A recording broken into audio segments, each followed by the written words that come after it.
Welcome, game dev adventures, to the Indie Game Lunch Hour. Today we're talking with Nicholas Gurley about a shift in strategy, why an indie video game producer is starting by releasing a board game.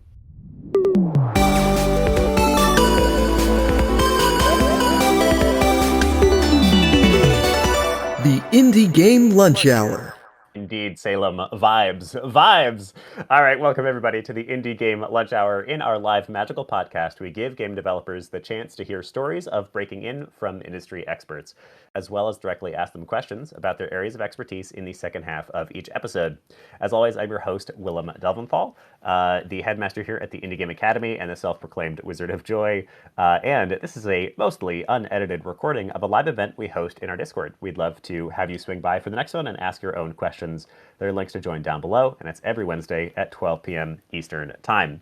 Now, joining me on the show today is Nicholas Gurley. Nicholas is the executive producer and founder at C Stories LLC, who are creating Voidpilot's legacy, but he is also a graduate here at the Indie Game Academy and now has been hired onto our core team as our chief wizard of operations. Welcome, Nick, to the show. What are you having for lunch here today?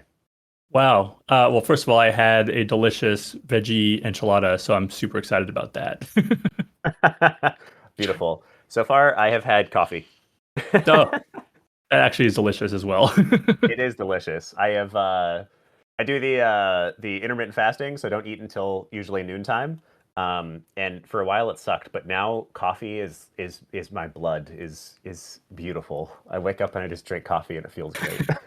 I feel like every game developer has coffee in our blood. Otherwise, I don't know how we would do any work. Impossible. Impossible. Well, it's so awesome to be interviewing Nick. So me and Nick work with each other, obviously, intimately, with him being the chief of ops here. He is helping us get our shit organized. Thank you for that, Nick. Welcome. Absolutely. But we don't get a chance often to talk about what you do, Nick, and what you're building on the side. And we have this kind of interesting topic for today. So you are a game producer, but as the topic suggests, a shift in strategy, why an indie video game producer is starting by producing a board game. You decided not to go with a video game, but instead to get into the physical world. So tell us a little bit about that decision to start things off. Yeah. Okay. So actually, let me start by telling you like how we actually formed C Stories Creative Studios. And I think that'll kind of lead into the longer question. Basically, I formed it in August of 2023, which is right before I took the IJ Level 3 class, which, by the way, I took because I wanted to make sure I actually could run a studio, and I definitely learned how to do it. So just from a happy customer, it was exactly what I needed to ensure that I had the confidence to move forward with the studio. Initially, my idea was actually to create multiple small casual games under that title. But then my brother came to me. He's a game developer for board games, and he told me he was going to create a board game he'd been working on for about a year, and then he was going to publish it. And so I was actually helping him start his own company with all the business administration and legal requirements. But then we realized that I already had a company, and his game was actually really fun. And so we made the executive decision together to just combine forces, by our, powers combined. And then we shifted C Stories from being a single owner to a partnership. And now I'm the executive producer and he is the creative director. And if you haven't read Up, Down, Up by Kim Nordstrom, that does an excellent explanation of like how we work together. Basically, there's lots of friction. I tell him there's too much scope and he tells me he wants to add more. Very, very classic design publisher relationship. I love it. Yeah, and so the original question you had asked me was, how do we end up deciding to go for board games? So besides starting it that way, there's like a whole mindset shift that kind of came with it. And I can go into that a little bit later in the podcast, but yeah, I'll definitely talk about it. Awesome. Yeah, it's really interesting, actually. I didn't even know that your brother, for instance, was a board game developer. It's definitely a sister to video game development. And when we talk about the gaming industry, when we track stats for the gaming industry, when we say the gaming industry is worth X amount of dollars, that includes board games. Board games are considered a sort of subcategory of gaming. So it's, despite the fact that it is a sister to video games, it is also, and I can speak from firsthand experience, such a different ballgame. It is an incredibly challenging thing to release a board game. So major respect. Now, I've jumped ahead a little bit this episode, so I want to make sure we get a chance to hear your origin stories, Nick. Tell us how you got to where you are today, and yeah, give us the story. Yeah, sure. Actually, my path is pretty unorthodox. I actually had an entire prior career before I came to the game industry. I had a lot of leadership and a lot of project management experience. As part of that career, I actually worked as a project manager and/or publishing producer for the U.S. Navy's training simulators. So all the training simulators that they use to learn how to drive ships, operate systems, work on equipment like the jet engine side of ships, stuff like that. So I got a chance to basically help build all those things, either by providing funding and tracking the scheduling of the milestones, and then actually making sure that what we would call a studio in this industry hit the milestones or not. But I got to work with some incredible people, and that was really the thing that drew me to the industry when I decided to depart that career. So I really wanted to work with such amazing people, but also wanted to build something really fun. And you always talk about this, like the magic of being a game developer is that you're actually like creating worlds for people to inhabit. And I just love that. And then, of course, at first I wasn't exactly sure how to get in, but then I found IGA and the community and all the awesome people, and then that basically I was home. Awesome. Yeah, you're glossing over a lot, but you are also a veteran as well, and spent a long time in the military. That was your first career. You decided to switch over here to games. Amazing. Yeah, that's exactly right. So when I say my 20-year career I was actually a veteran, and I had the opportunity to work with a lot of amazing people, and so I just don't talk about it that way all the time because a lot of people are somewhat intimidated by it. But in reality, I'm a nice person. Nick is like the sweetest person in the world, and you are now piloting the ship of your indie game company, but Nick literally piloted or captained ships in the past as well. So you've got experience. You've got applicable credentials here. Yeah, a little different. Little different. Awesome. All right, so let's talk a little bit about board games. So give me like the suggestion of the title for today's episode. How you switched tactics, how you changed from doing video games to board games. There's reasoning here that you've now just explained. You had some basically prior game already built. It looked pretty promising, and that was a good enough reason to invest into it. But I'd love to hear a little bit more nuance to that story. Like, what is, in your mind, why is this an interesting topic at all? Why are we talking about building a board game? Why is that a choice? Yeah, this is a bit of a longer answer. So I just want to preface this by saying I know I'm going to be talking quite a bit here, but I want to walk you through my entire mindset and the process by which I developed this idea and why the board game route made so much sense. So I'll talk about some personal thoughts about how to start a game studio, basically talking about the most important assets that a studio has. I will kind of identify some serious questions that someone has to ask if they're going to start a game studio, and then the steps that we are personally taking to meet that strategy. So basically the way we answer those questions. So the first thing is, if you're starting a brand new game studio and you're developing your first game, to be frank, it's a lost proposition until you actually get a product on the market. Or you secure funding in some way, right? Some kind of either angel investor or publishers or VC. Those funding options all have, dangers to them. For example, with investors, you might lose your equity or you might lose your intellectual property. That's especially common with publishers today. And basically, that's a bad thing because developers have these incredible products they want to build, and then they want the players to experience, but they have to actually get it to market. So the first question you have to ask is like, how do I stop the hemorrhaging of all this money so I can run the business, but also get a game to market? And that's the first question that we had to answer. The second question is, once you actually finish the game, is how do you distinguish yourself in that market? So right now, there's at least 40 games appearing on Steam every single day, and there's definitely more on mobile. And I'm not even talking about the other distribution platforms. And so it's really difficult to distinguish yourself with something new. So the answers that we came up with basically led to our epiphany that the two most important things for any game studio are your people and then your intellectual property. Mm-hmm. And so I've started to think more of games as basically one of the vehicles by which people interact with your intellectual property. So if you start thinking of it this way, it starts becoming like this is going to start of the mind shift as to why this is a good idea. Okay, so now we have to start thinking about like what are the new questions that this kind of brings up? The first one is, I think I've already said it, but it's how do you stop the hemorrhaging of the money? How do you actually get your product to market? So some answers we initially came up with were, do you build smaller, faster games? The danger there is that maybe that'll water down our future offerings. Does it give us legitimacy in a crowded market? Some companies do this really well, but we decided that we probably wouldn't be able to. We talked about we tried to figure out if we want to try to get a publisher investment. However, there's a couple of reasons we decided not to go that way. One of them was potential loss of IP, definitely the loss of revenue in the future. And then we were also concerned that the studios were becoming very beholden to the publishers, and publishers, as we have seen recently, will just turn off a project and then you can't finish it. So the next question was, in the crowded market, how do you create the necessary quality, IP recognition, and legitimacy that just makes you stand out amongst all those other games? And so we figured out that we had to somehow demonstrate a high quality product relatively rapidly with an interesting IP, and then show that we are actually like a real business able to produce what we say we can. And then finally, it's how do you break away from this idea that you're chasing a hit? And so what we decided is we want to start a little slower, develop some runway, get this credibility out there, and then grow our IP.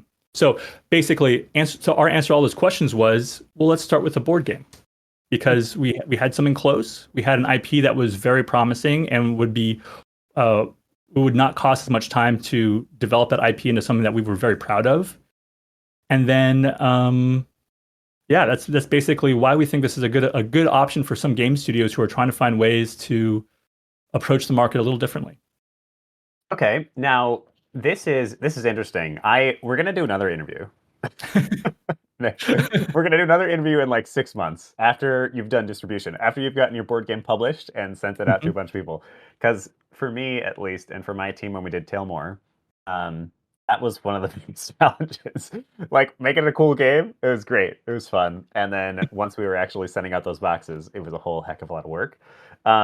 So that doesn't mean, I'm not saying that to diminish the suggestion at all. I think it's a really interesting one. What is it about when you say this could be a good start for game companies? It helps differentiate yourself a little bit. Self-publishing means you get to keep your IP. The board game can be the beginning of your IP. And by the way, that's proven effective in so many different contexts. There's a bunch of really wonderful stories from past big IP these days that started, somewhere small. Miyazaki, all of his films, very famous anime movies, started in comic books. Actually, same deal with Dragon Ball Z. Dragon Ball Z started as like a little comic book that built up into something else. Warhammer 40K started as a magazine that just like released game, concepts in there. So starting as something else and building IP over time is proven to work. It's just, of course, it doesn't work in all contexts. So here's my long-winded question. Are you specifically saying board games? That's where you should start. Or are you saying it could just be something other than video games? Is it a broader answer? So going back to my epiphany that games are a vehicle for players to experience or interact with your intellectual property, perhaps what I'm recommending is that there might be a strategy that does not involve starting with a board game to get your IP out there. And then by developing that IP and getting players interacting with it, they'll get them excited about when you do publish a board game in the future. A video game in the future. It just happens for us, the answer was a board game. But yeah, I think for other people, it could be comic books, it could be fiction books, it could be a blog on the internet. I mean, there's so many different ways to do it. But basically, I guess what I'm trying to suggest is that we don't have to, as video game developers, we don't have to just think of the only options to get a game on the market is bootstrap, publisher investment, right? There's something else out there, and we're just trying to figure out what those are. I'm not successful yet, so I don't know if it's going to work, but I think it will. Clearly. I mean, yeah, there's proven evidence that it works, at least to some degree, and it's definitely an interesting suggestion. Building up an audience and building up a followership for your IP is absolutely a marketing channel at the very least, and hopefully sort of an enrichment channel as well. It makes your game feel fuller, deeper. Like, oh man, I really enjoyed playing this game. And also, there's a 10 series webcomic I can go read about the main character. Like, hell yeah, that's really cool. Now, I haven't actually said this yet, and I'm kicking myself because I should have mentioned it at the beginning. You have a Kickstarter live right now. Isn't that true? So it's actually, we're in the pre-launch phase. We will go live October 1st at 10 a.m. Eastern Time. That is Voidpilot's Legacy on Kickstarter. I will paste the link in chat actually really fast if anybody wants to check it out. We currently have, I believe it is, see, 1,711 followers. That's pretty exciting. I love that. I love seeing that. And so, whoops, that's the wrong one. Sorry. I do want to link that article as well later. Battletech.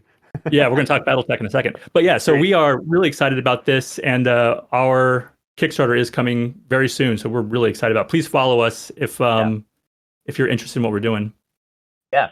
If you want to learn from Nick, if you want to just play a really cool game, if you want to get your hands on it, if you want to support Nick, your fellow indie dev, follow that friggin' Kickstarter right now. If you're listening after the fact, there's links to join down below. All right. Now, I want to go back to the conversation of building an IP ahead of time. So what I'm hearing from you, I believe, and you can please correct me if I'm wrong, is one of the biggest problems for launching indie games is one, funding, yes, but two, it feels like the bigger question you're answering is discoverability, standing out from those. 62 is the stat I heard actually. Steam games a day, which is crazy. There's a million games in the App Store. They're like literally. So just standing out as an indie is really hard. And what I hear a lot of the time from indie devs is, I don't have the team that I need to build X, Y, or Z. I can't get started with this game for X, Y, or Z reason. Oftentimes it's, I don't have the money, I don't have the team, I don't have the support I need. But I think what you're largely suggesting is, well, then don't start with a game. Start with something else. What is within your control? If you're a narrative designer or a writer, you can start writing stories about this world right now, and that's actually essentially production time leading up to an eventual game.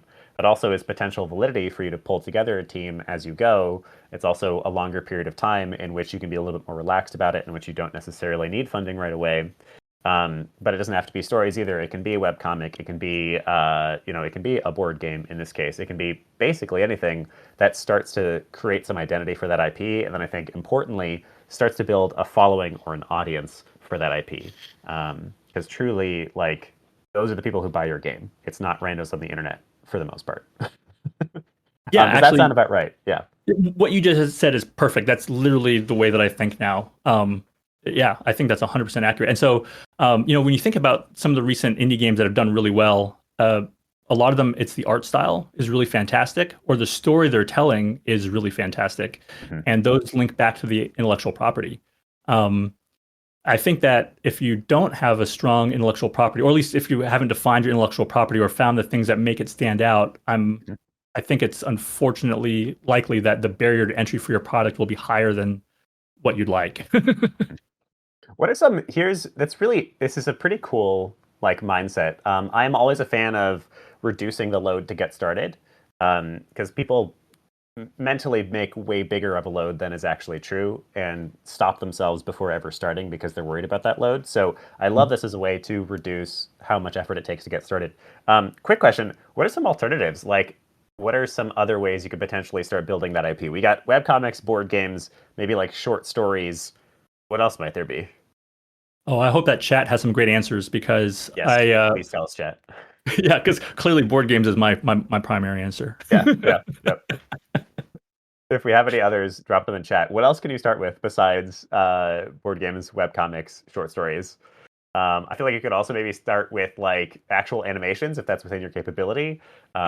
Little series. You can have depending on what the IP is, you can have other smaller versions. You could do short form videos maybe if it's some kind of educational IP maybe. Personal even social YouTube media content, I guess, telling stories. Live action skits, says Rick. Yeah, Oh, that's great. yeah. Live action skits are great because that's I can imagine just you and a couple of buddies being void pilots. I like Victor's answer. Start with a show on Netflix. Yeah, you got that. I would easy. love to get to Netflix. That's always an answer. Yep. Paper crafts. That's so cute. Yeah, paper crafts and merchandise. Absolutely. Start with just cute little guys. Yeah, and it's not and there's other people who I've seen. So, some streamers have started as streamers, and then as they develop their audience, then they shift into game development. So that's also an option if you are good with content creation or being on camera, and you're very comfortable with that kind of environment. Yeah, I mean, freaking Video Game Donkey started a publishing house, and they're actually doing quite well. Yeah, absolutely. Right. So, Nick, it sounds like you've got a little bit more you're ready to teach us. So where do you want to go next with this? Yeah, so I think I would like to start by showing you that when you kind of already named some of the examples I love to bring up, like Warhammer 40K, especially with Games Workshop. I think that's a great example. It always makes me laugh because despite the fact I look very young, I was actually a child of the 80s. And so one of the ones I wanted to bring up specifically was Battletech. So this is the Polygon article they released about the birth of Battletech just recently. And the reason I want to bring this up is because Battletech was created by two friends back in the 80s. I think it was 1980s when they started their company for only $350, which is about $1,200 today. Basically the cost of the business admin, right? And by 1984, they had developed this game called Battle Droids, which was made with basically cardboard glued together on a little map. And they had little cool mechs that they were using to fight each other. And they took that to a major convention. And then before you knew it, that became, the second edition became Battletech. Now, the reason I think this is super important is because Battletech is, you may not be familiar with it. First of all, it's a fantastic board game. It's a board game where you take miniatures and you fight little armies with each other, but it's got a lot of lore. It had, back in the 90s, it was a serious, that must have been 15 to 20 books, multiple series. They also had video games come out, which now I think they're up to MechWarrior 5. And then if you were old enough, you may remember they even had pre-VR arcade battle pods. You would go to special malls in America, climb inside a battle pod and be able to fight in a networked environment against other people inside of battle pods. And it blew my mind back then. But what's cool is in 2001, FASA stopped selling Battletech games and transitioned completely to an IP licensing company.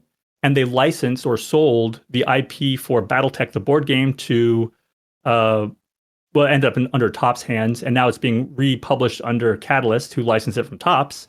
And the video game rights are actually owned by Microsoft Gaming. And FASA still exists today as a licensing company, and now they're also bringing back some of their other IPs, like Shadowrun.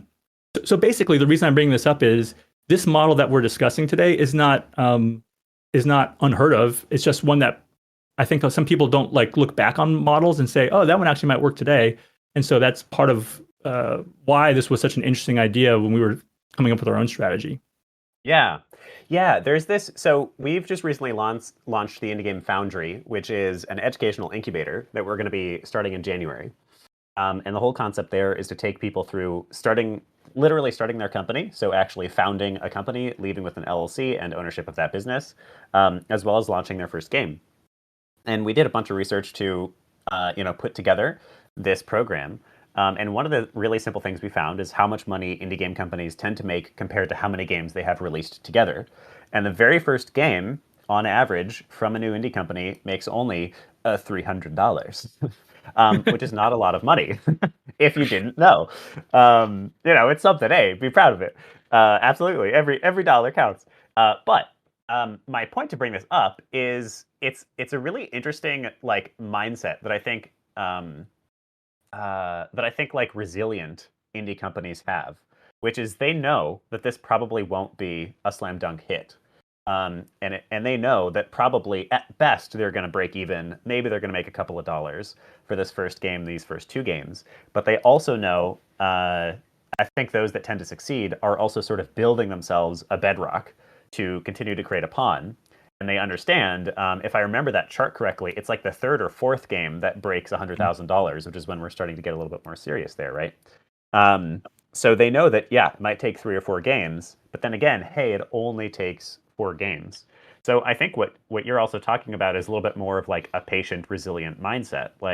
I'm not really expecting to have a Stardew Valley success from my board game, but what I am expecting is I'm going to stand out a little bit, show that I have something different, show that I have an interesting IP and a realistic company, viable company, somebody who actually can deliver this game. And that way, I'm going to make that second or third game more likely to succeed. Yeah, that's 100% right. And actually, the other thing I love about Foundry is the fact that the studios keep their IP, which when you compare that to other publishers that take the IP or end up owning a large chunk of the IP, that's super critical because they can create sequels later on without never having to give back to Foundry. It's their IP forever. So that's super important. Yeah. And so, go ahead. Keep going. Oh, no, I was gonna say the other fun part about this discussion is crowdfunding, and that's always the question is why would you go for crowdfunding when you're trying to start this board game, and I'll tell you that. And by the way, crowdfunding is not easy. With Tailmore already that you end up spending about as much as what you get back from the crowdfunding. But what crowdfunding did do for us, and the reason we decided to go this route is because, first of all, our game is highly niched, like very much so. It is if you don't already know about Voidpilot's legacy, it is a ultra portable solitaire science fiction board game played with cards and dice. And in the game, you basically are a void pilot who's operating on the frontier of the Empire. And so you are commanding a ship, leading your very loyal crew, and you're executing dangerous missions and exciting combat to earn your legacy. We have a cool heroism mechanic where you sacrifice your crew members and your hull points on your ship in these crazy moments of the game to basically ensure you don't fail. But it's a pretty wild ride. But because it's so niched down, we decided that this is a great market test for us. So basically we're trying to figure out, A, is this the right thing for us? Is this the right IP that we want to pursue? Because the IP we've selected is the one that, if this works, is the one we're going to use for all of our games. Mm-hmm. Will we be able to get market penetration? And in such a highly niched market, it's the barrier to entry is a little bit lower. And then the Kickstarter process actually allows us to see if people are excited about it because A, you're marketing to them, but B, they're actually putting money down. And so it's a lot easier than asking my mom, who loves us both, says things like, yes, the game you make will definitely make money, but it's much different when the Kickstarter shows that we've been able to fund to 100% and hopefully in a rapid period of time, and then we'll actually have like a real market. So basically crowdfunding is a great market test and will allow us give us the proof that we need to continue with the project. Yeah, really interesting to even use Kickstarter as a proof of concept. That alone is something people don't really think about with Kickstarter. I urge, by the way, I'm gonna spend 1 second. I'm gonna ask you another question, and then we're gonna go to comment questions. Sure. I urge everyone to be. Yes, we want to get to that third or fourth game that makes millions and billions of dollars, but I really do urge everyone to be satisfied with those base hits. Tailmore, for example, I'll be very transparent. We spent about $30,000 in total to build Tailmore. That included hiring people to make the art, hiring writers. That included paying for marketing for Kickstarter. That included paying for basically Kickstarter consultants. We spent $30K between 3 founders, $10,000 each, to get this game out there. We made from Kickstarter $30,000. We broke even. And the nice thing about that is that then we were able to sell the game. And, so we've kind of made a couple $1,000s in profit.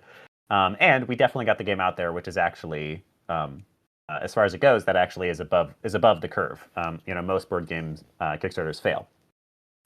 So the reason that I mentioned all this is so that you understand the numbers and are satisfied with those numbers. It is okay to just break even. It is okay to just make a couple of bucks. All of that is progress forward. I think the biggest thing is having that mindset for that second or third game.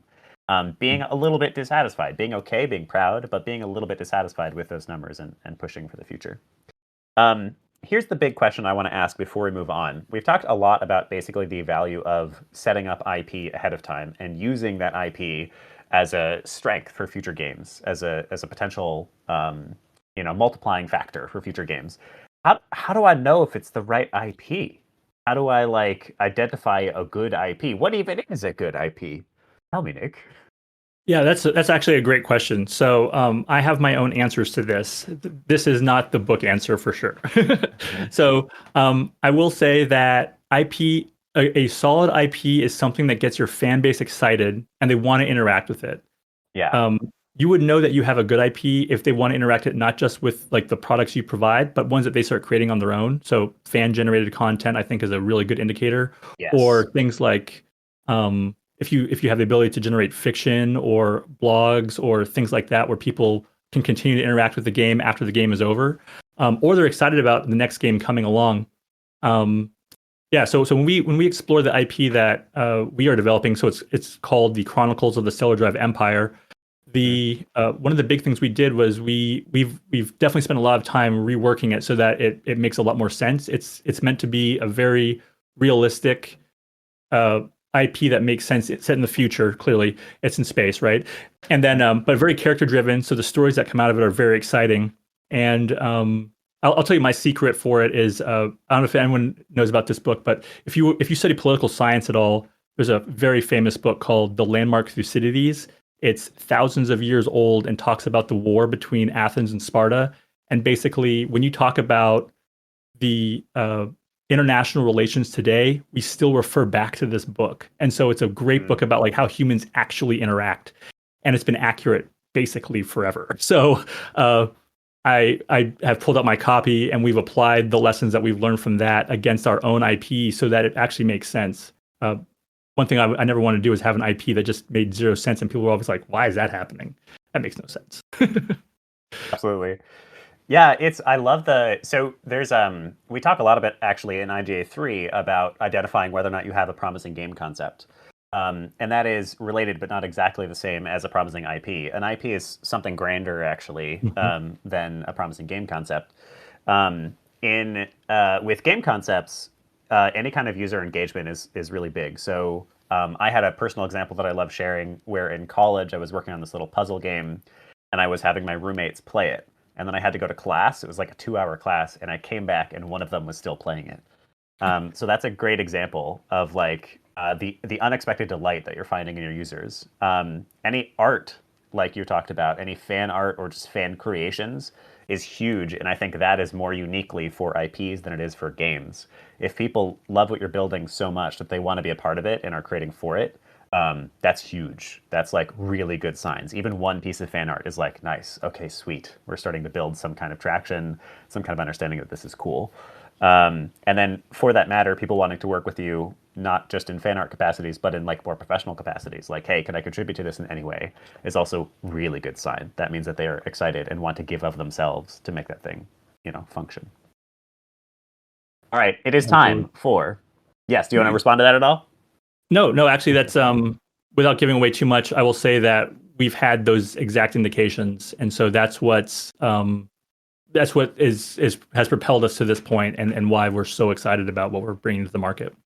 Yes, I love that. And there's so many good books about this, by the way. I'm currently finally rereading, I guess, The Art of Game Design. I read it so long ago, though. And he talks a lot about picking that initial theme that has emotional connectivity to it. So, for instance, of what you described to me of Voidpilot's legacy, the main thing that resonated with me is you're alone on the frontier of space. Like that immediately, like, ooh, I can feel that in my guts, All right, we're going to jump into community questions. Maka does not have a microphone, so I'm going to read this first question for them. Here it is, Nick. Are you ready? I'm ready. All right. Are there any unique challenges to either board or digital game creation that don't exist for the other type of game? Oh, yeah. So actually, I would say that the most unique challenges are on the physical side is actually developing the logistics train. So you have to have a manufacturer to fulfillment to last mile delivery. And so developing that logistics train from the manufacturer to the customer is actually the most complicated part. Which is not at all in video games. Distribution is basically handled for you by basically big companies that have provided you the entire service. All you got to do is upload everything, which is super easy.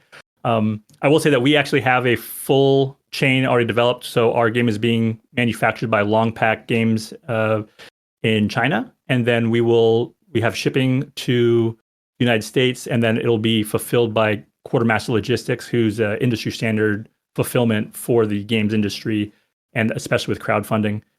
And then afterwards, we'll shift to a more standard fulfillment system so we can get it in retail. Awesome. Yeah, I have found the exact same thing. It is the fact that it is a physical object and everything that implies.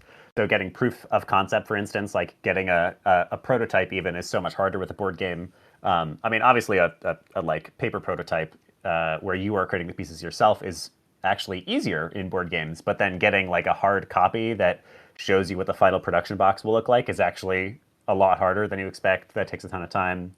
And then I think one of the biggest ones is iteration post-release is essentially impossible for anything physical.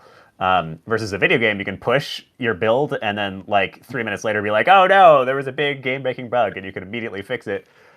Versus a board game, I mean, the combat balancing in Tailmore is still atrocious to this day because there's no fixing it.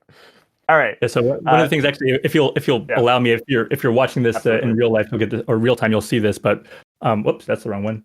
But we actually have a prototype here on my desk right now Nice. that shows our entire prototype, as well as some of the upgrade stuff that we're going to have, including holographic cards, special dice. So actually, you're the first person to see this. But yeah, so we've cool. we've actually been using prototypes, physical prototypes for the game for the last 2 or 3 months. So we wanted to make sure that the logistics even, or the manufacturing even existed, that could get us the product we wanted. Otherwise, we weren't even going to try with this. Yeah. Yeah, it's kind of amazing how much more work there actually is there. Because like even just trying to find out if a shape of a piece is doable can be challenging. Because there's stuff, there's like meeples that people can just produce en masse, and there's no problem with getting that from a game producer, somebody who actually, or what is the right word? Somebody who manufactures, that's it, the board game. But then if you want anything custom, you're talking about getting like a die-cast mold of your piece built, which is thousands of dollars. That's right. All right, Slytacular, I've just had you sitting on stage awkwardly while we discuss this. Would you like to ask the second question? Sure. Hey, Nick, how does Hi. working on a board game help explore world building and game mechanics for your eventual future video game? Question mark. Yeah, first of all, that's a great question. Sly and I are actually both out of Jacksonville. We're both in the local IGDA down here, so it's pretty awesome that you're here. So thanks for being here. Yeah, so I would say that so part of the fun way of like introducing players to the IP is how do you do it, right? Some people like to throw people in like right at the very beginning. If you recall the moment when you entered the theater and saw Star Wars for the very first time and the Corellian Corvette comes flying over your head, followed by the Star Destroyer, that was a pretty blatant introduction to the whole universe all at once, right? With this board game, because you're on the frontiers of the Empire, we're basically kind of like starting you with like understanding, yeah, we're in space. Here's a couple things about the Empire. Hey, the Authority are a bunch of jerks. Hey, there's pirates out here. And just kind of giving you a sense of what's kind of there as like a promise for what's going to come next. And then we've been developing a lot more additional IP because we do actually have 2 more board games in the pipe already. And so we want to make sure that that all kind of works together. So by the 3rd board game, you're basically strategically helping the Empire or not. Gotcha. I hope that Can I answers the your question. Yeah. I was just like, I was just kind of wondering, like as you're like working on like the board game mechanics, like are there specific things about that you're like thinking like, oh, this is going to translate well into like the game I'm making, or like whatever project I'm working in the future with this. Like how is this going to, like how is working on this solo game or something kind of help like eventually work its way into like the franchise, like what are some things that you kind of see passing on to the next thing? Like, what are some of the thought processes and things? I don't know if I'm saying this in a very interpretable way. Yeah, no, that sounds good. And that's basically what we did. And so we do have as part of we actually have our own lore book that we have internally. And so we've identified very specific things that have to make sense across all the games. And so some of those things we tested and then modified based on how the game played. And then that is going to feed into the future games that we develop as well as the video games. It's hard to explain what they are without telling you what the lore book says, but I don't want to do that right now. Gotcha. All right. Thank you. Awesome. No worries. Thank you, Sly. Fantastic. We've got a question from Quilty. Let me find it again. Let's see here.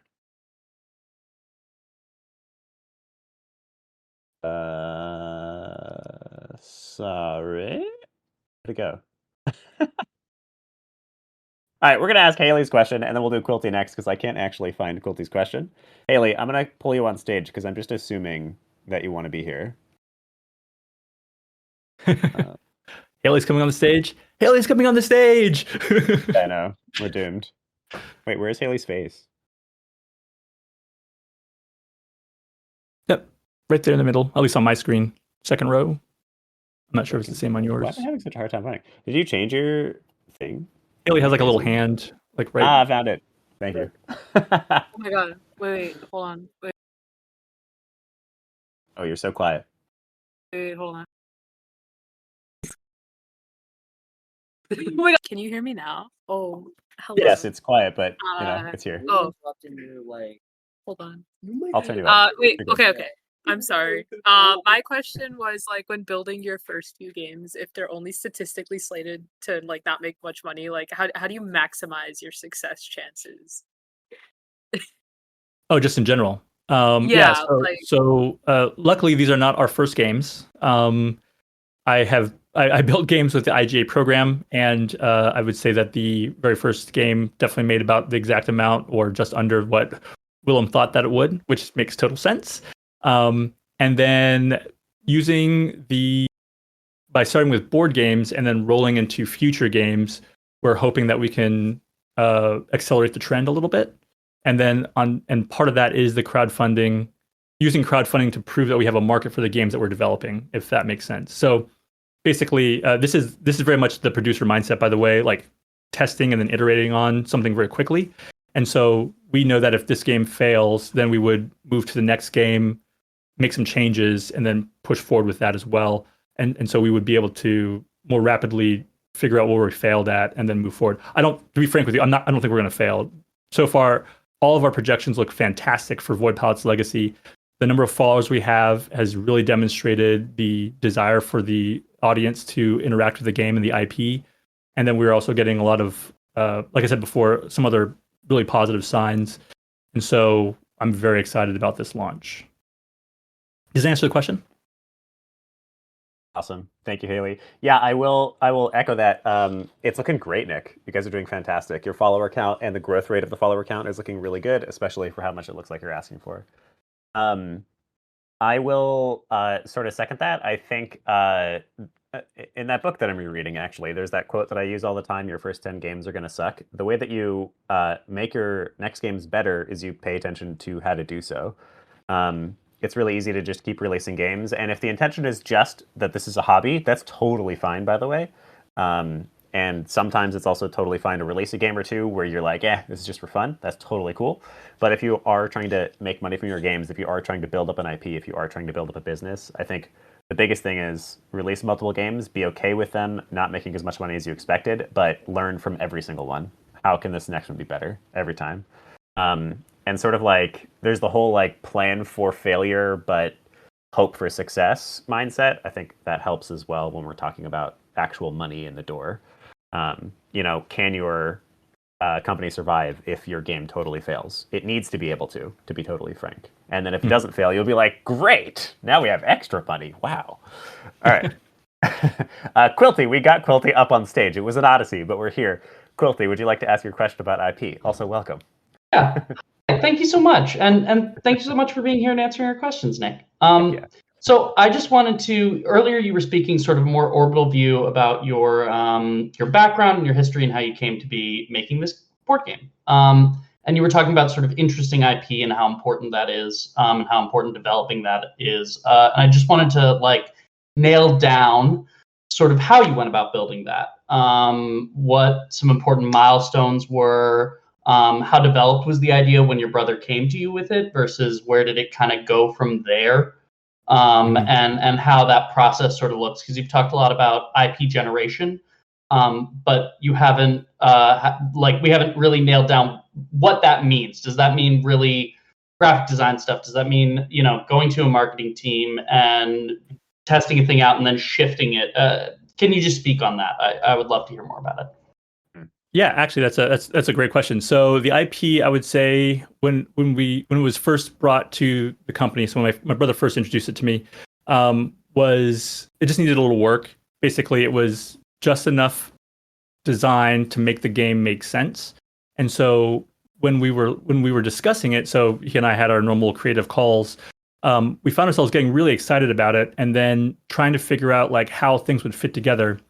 And so this is when we cracked open Thucydides, which is hilarious when you talk about that outside of like a work context. It's a really dry book. And then and then we started kind of working our way through it. We started asking each other questions like, okay, so why is there an empire? So I'll tell you a little bit about the background. I can only talk a little bit about it, but basically, think just shortly in the future, there's a moonshot attempt by several companies and governments on Earth trying to figure out how do we get to space before we lose the ability to live on this planet. That moonshot succeeds. We get a starcraft that works. But then what happens, right? So this is what kind of like where we started. This is like the mental space in which we started. And so we started asking each other questions. All right, so what happens in 100 years? What happens in 200 years? Where does humanity go? Why do they go to this location? Have you ever considered how the galaxy is laid out? And this is just a fun discussion, but when you look at the galaxy, it's a three-dimensional space and it's disc-shaped. So most people, when they think about it, think of it in a two-dimensional way. So you think of it like standard XY axis. The problem is that it's got depth, and so when people think about stars that they're seeing on the map, it actually you can't just travel like the XY dimensions are not always the closest. Oftentimes, it's actually the depth that's the closest. And so we actually looked at real star charts out to, I think it was 50 light years, and we actually identified places where it would make sense for humanity to go if they were actually trying to escape this area for resources and also for relative closeness. And so and how does a society like that number stars? Because they're not just going to be doing them by name, they're going to be doing them by coordinate. And then what system do you actually have to use? How many variables does that have? And Sorry, you've accidentally hit on a huge nerddom of mine. No, this is good. This is good. We have a lot in common. Yeah, no, this is great. And so we actually started working through that, and based on these discussions, the reason the empire comes into existence makes sense. I don't want to go past that point right now. But what we're trying to avoid is like the classic sci-fi problem, which is the sci-fi trope. There's an empire, and it's evil. Yeah, right? Sure. But the truth is that empires exist for a reason. There are socio-economic reasons that they exist, and so ours follows that path, and so it makes sense. And the friction that occurs throughout the empire makes sense in the context of humanity and how we've acted over the last several thousand years. And so I think that when you're playing in this universe, it'll make sense, and the character stories that come about because of that all make sense. So that's basically where we're heading. Does that kind of answer your question? Yeah. Oh, totally. And it's awesome to see how excited you are about your own work. So thanks so much. Sweet. Yeah. Thank you, Quilty, for the question. That's boring stuff too. That's the crazy thing. That's all like the work behind it, but the stories are the cool stuff. Absolutely. There's this is maybe something we should have done earlier in the episode. For anyone who doesn't know, IP means intellectual property, and it is it's actually an extremely broad term. It's anything that you can put IP protections on. So it actually could include like an invention, or it could include I think trademark, I guess, would be considered like IP. For in the games world and in the entertainment world, when we say IP, we typically mean some kind of franchise or world or story. So Marvel is an IP, Dragon Ball Z is an IP, Pokemon is an IP. So typically when you are talking about creating an IP, you're talking about coming up with a world, a unique story that multiple games, stories, products can fit inside. That's an IP. All right, we have time for one or two more questions. Before then, though, we're going to do our community question. I'm going to ask a very simple one, and if you don't get this, I'm going to be upset. The first person to type the correct answer to the following question in the chat will get 3 House Cup points. And if you're listening, speak the answer out loud for us. Here's the question. What is Nick's thesis for this entire episode?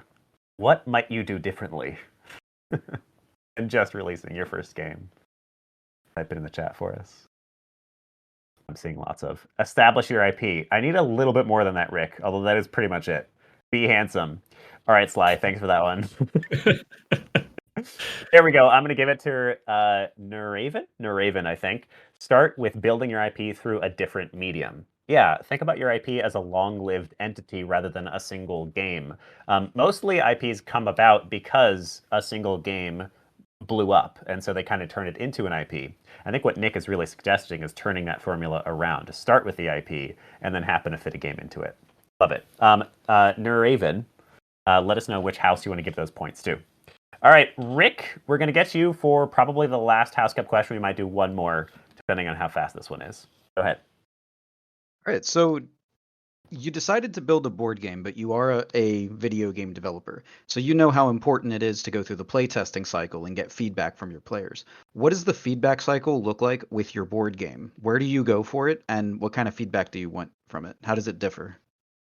Yeah, ooh, that's a great question. How does it differ? It doesn't really change that much. The major difference is that we probably couldn't get as varied a number as we could with a video game. And so let me explain that. So a lot of times you can do a play test through a distribution platform, for example, Steam or Apple App Flight, or there's all kinds of different ways to do it. But basically, I'm sorry, Test Flight for Apple. And basically, it's an automated system that allows you to take early builds and publish them out to users that you authorize, and then you get results back with everything from crash data to a questionnaire afterwards to just like all kinds of stuff that you can get from from a digital game.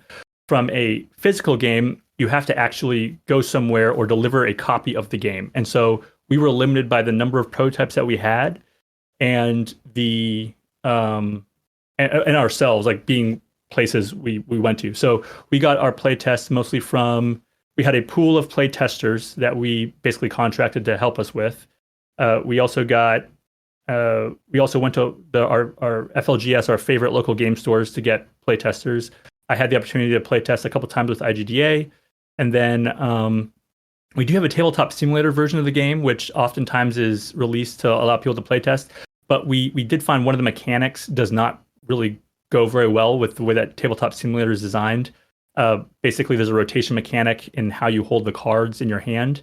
And with Tabletop Simulator, the way that it handles decks, it doesn't like that. And so we actually found it to be super unfun. And so we made the decision to not test on Tabletop Simulator because it, I think, would have negatively affected the view of the game without someone actually trying it. Everyone who's actually played the game really enjoys the mechanic.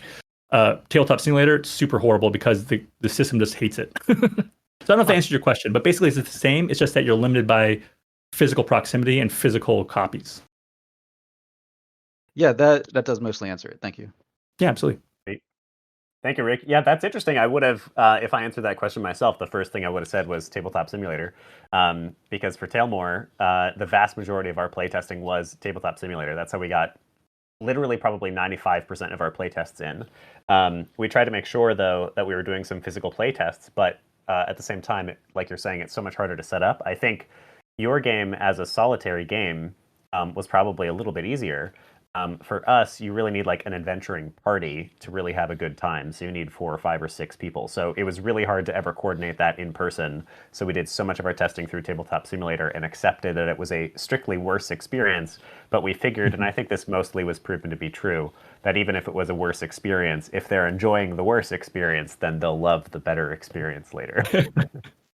Yeah, that's a great point. I will say that as a solo game, it is much closer to a video game. And so the process is actually very similar. You basically set it up for the player and then you don't say anything. So yeah, very similar to a video game. Yeah, 100%. The actual process of playtesting did not change for us. Something else to actually throw out here maybe is demos and downloadable PDFs. So we had the Tabletop Simulator that we would run when we were running playtesting. But for people that try it on their own and then send us feedback, we had a downloadable demo that printed out just enough pieces that you could cut out just from paper and like tape together to play a single short scenario and then send us feedback. And we didn't get a ton of people doing that. I think that was a high lift, but we did get some good play testing from that. So yeah, that's maybe something else to consider. Yeah. All right. It is 12:58, so I think we're going to call that our final question of the day. Thank you, everyone, with all of your wonderful questions. Nick is around and, of course, is on LinkedIn, so feel free to reach out, Nicholas Gurley, and, of course, follow Voidpilot's legacy. I'm going to say that again before the end of the episode.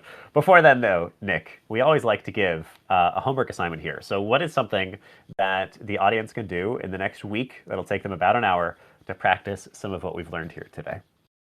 Yeah, so I actually would recommend that you have 3 questions to answer. So first one is for, well, basically everybody. So I know that game developers love developing their games, but let's talk business. What is your strategy for funding the development of your game? What are the pros and cons of each funding option for your particular situation? 2 is consider your IP. Can you develop your IP further? What makes it valuable and how can you capitalize on it? And then 3, What's the strategy for your studio once you finish your first game? So specifically consider everybody who's involved in the game process, so your team, how do you keep them employed, and how do you keep earning money after that first game? That's awesome. Those are a couple of questions that I find juniors and those just founding for the first time don't answer. So these are really strong questions. So I'm going to contextualize this to make it easier for people to post this to LinkedIn, because we'd love to see that. We'd love to see you actually do your homework. So tell me if this sounds about right, Nick. We want you to write up 3 paragraphs. The first paragraph about your funding strategy, how you're actually going to fund this thing. The second one about why your IP. What is it about your IP that makes it strong? Why are you investing in this IP? And then number 3, what is your plan post game 1? What is your plan post the beginning of your IP? Does that sound right? Yep, perfect. That sounds perfect. Cool. Awesome. And if you aren't working on a game right now, so you don't have something to like base this upon, come up with an IP. Do it just as a practice exercise. Post it to LinkedIn for us. You can tag the Indie Game Academy. You can tag Nicholas Gurley, and we'll be all excited for you. Maybe give you some feedback. And then if LinkedIn is too much, if that's intimidating, you can also post it here in our Discord. Once again, there's links to join down below. All right, Nick, it is time to say goodbye. Any last words of wisdom or anything you want to plug here at the very end? No, but if you haven't already, please follow us on Kickstarter if you're excited about the project. And then, of course, please continue to be a part of this amazing community. I cannot tell you how much I love the IGA community, and it's not just because I work here. It's because I was a part of it a year before I started working here, and I've loved it every single day. Awesome. But thank you so much for that, Nick. We're trying hard. Yes, so I'm gonna push it even harder. Go follow Voidpilot's legacy. If you're listening to this right now, please go follow it. Even if you can't back it, even if it's not quite your game, the follower count, similar to the Steam wishlist count, helps a lot with accessibility, as well as just the overall performance of that game. So follow the game for us. Do Nick a favor. Do me a favor. And then hopefully it's your kind of game and you actually buy the thing. But at the very least, get yourself that follow. All right, Nick, thank you so much for being here. This is a fun episode. Thank you for answering these questions. Heck yes. Thank you to those who asked questions and for those who are listening. And as always, if you enjoy this episode, we ask that you send it along to just one other person who may enjoy it too. And otherwise, we'll see you next week, 12 p.m. Eastern Time. There's links to join. I'll see you later. Bye. Goodbye, everyone.